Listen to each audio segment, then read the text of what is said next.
आप हर दिन मेहनत करते हैं, 9 से 5 की नौकरी, ट्रैफिक, टेंशन, फिर भी महीने के आखिर में बैंक बैलेंस क्यों खाली होता है?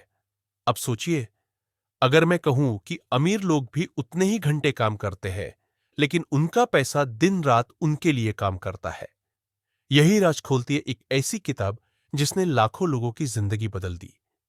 रिच डैड पुअर डैड, लेखक रॉबर्ट कियोसाकी की लिखी हुई दुनिया की सबसे पावरफुल फाइनेंस बुक। तो चलिए जानते हैं इस किताब के टॉप 7 लेसन जो आपको पैसे का असली मतलब सिखाएंगे और शायद आपकी सोच हमेशा के लिए बदल दे। लबन नपा, पार्ट 1। 2, पिताओं की सोच का फर्क। रॉबर्ट के दो पिता थे। एक पॉवर डैड यानी उनके असली पापा, बहुत पढ़े लिखे, डिग्री वाले, सरकारी नौकरी में। और दूसरे रिच डैड यानी उनके दोस्त के पापा, एक बिजनेसमैन जिनके पास फॉर्मल एजुकेशन नहीं थी, पर पैसों की समझ गजब की थी। पुअर डैड कहते थे, पढ़ो, नौकरी करो, सुरक्षित रहो। रिच डैड कहते थे, पैसे के लिए मत काम करो, पैसे को अपने लिए काम करना सीखो। यही सोच का फर्क अमीरी और गरीबी के बीच की असली दीवार है। नलीगढ़, पार्ट 2। पैसे के लिए नहीं, सीखने के लिए काम करो। अधिकतर लोग नौकरी करते हैं क्योंकि उन्हें पैसे की जरूरत होती है, लेकिन अमीर लोग काम करते हैं ताकि वो सीख सके कैसे पैसा कमाना है, कैसे निवेश करना है और कैसे पैसा बढ़ाना है।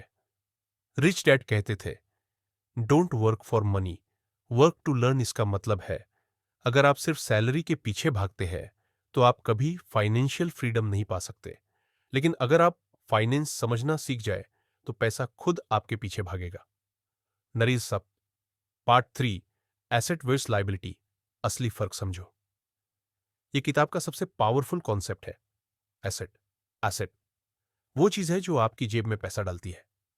लाइबिलिटी, लायबिलिटी वो चीज है जो आपकी जेब से पैसा निकालती है।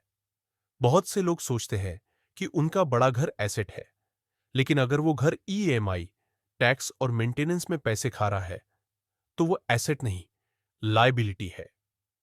अमीर लोग पहले एसेट्स बनाते हैं, जैसे बिजनेस, इन्वेस्टमेंट्स, रेंटल प्रॉपर्टी या शेयर मार्केट से इनकम। फिर वही एसेट उनकी लग्जरीज का खर्चा उठाते हैं। यानी पहले पैसा बनाओ, फिर खर्च करो, न कि पहले खर्च करो और फिर कर्ज में डूबो। नलास करना, पार्ट 4। फाइनेंशियल एजुकेशन की ताकत। हमारा स्कूल हमें सिखाता है कैसे मेहनत करनी है, अच्छे मार्क्स लाने हैं और नौकरी पाना है, लेकिन कोई नहीं सिखाता कि पैसे को कैसे संभालना है। रिच डैड कहते हैं, financial education is the key to wealth. अगर आप पैसे के नियम नहीं जानते, टैक्स, इन्वेस्टमेंट, एसेट्स, लायबिलिटीज, तो सिस्टम आपको हमेशा गरीब बनाए रखेगा।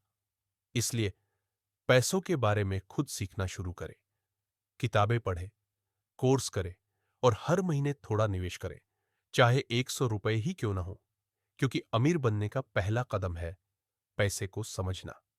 लाहरश, पार्ट 5। डर और रिस्क को कंट्रोल करो। गरीब पिता कहते थे, पैसे में रिस्क मत लो। अमीर पिता कहते थे, रिस्क को समझो और उसे अपने फेवर में इस्तेमाल करो। फर्क सिर्फ डर का नहीं, सोच का है। जो लोग असफलता से डरते हैं वो कभी कोशिश नहीं करते, लेकिन जो सीखने के लिए फेल होते हैं वही जीतते हैं। याद रखिए, failure defeats losers but it inspires winners. Lahaul, part 6। पैसा आपके लिए काम करे।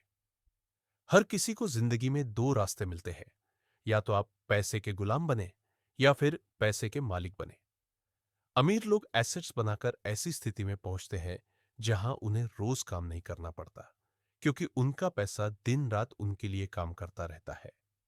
यही असली फाइनेंशियल फ्रीडम है, वो स्थिति जब आप कह सके, अब मुझे पैसे के लिए नहीं, अपने सपनों के लिए काम करना है। लाडबाकू, पार्ट 7। सबसे बड़ा सबक।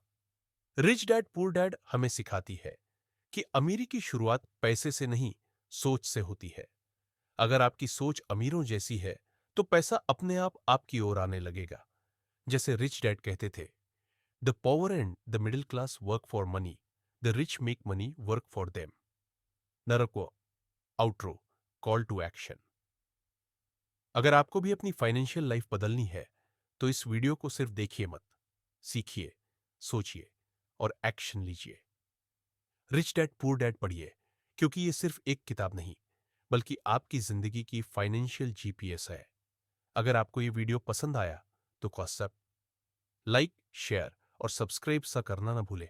कमेंट में बताइए, आप अमीर पिता की सोच अपनाएंगे या गरीब पिता की। सोच बदलो, जिंदगी बदल जाएगी।